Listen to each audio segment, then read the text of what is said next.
Hi, Rama. Let's look at your writing, your first paraphrase. So, first of all, let me just zoom in here a little bit. Clinical iceberg is a term that is used to explain.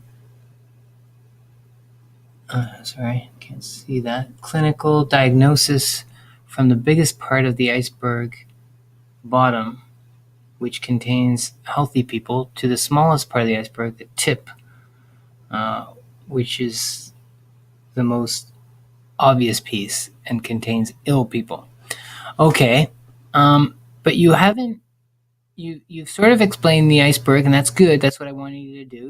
You did a pretty good job with the task, but more importantly, you need to explain, you know, the fact that uh, healthy people or preclinical people are not seen. You know, it's difficult to see them. So you missed that sort of point, but that's quite a difficult point. Okay.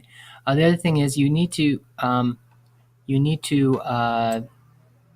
indent your paragraphs here and here. You need to sort of leave about a space to here. Okay. Okay, so let's see what else you wrote. Healthy and normal people are at the bottom of the iceberg. They have no medical history, disease, and no symptoms or signs. That's great. Your English is good, or your writing is good, I should say. The next part of the clinical iceberg contains people with bad habits, for example, eating fast food, smoking, their daily routine is not has no exercise. This set of people are high risk to have disease in the future. Next, people who have invisible signs of disease but already are precursor morbid state. And the iceberg contains people which are smaller than the previous group and have disease which medically called um, preclinical disease. Okay, these diseases are not clear to the people because they have no symptoms, but through the hospital examination, the diseases are discovered. After that, the group.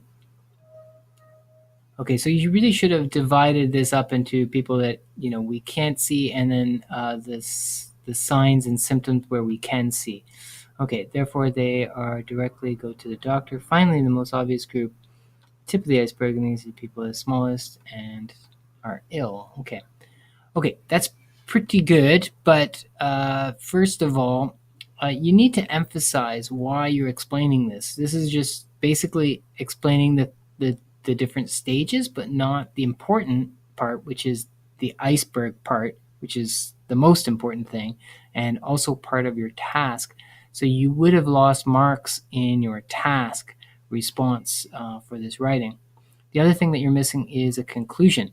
Okay, but again, your writing's quite good, so that's not a problem. But your, what you're writing about is the problem. Okay, so we need to work on that, Rama. Okay, good job though. Good first effort.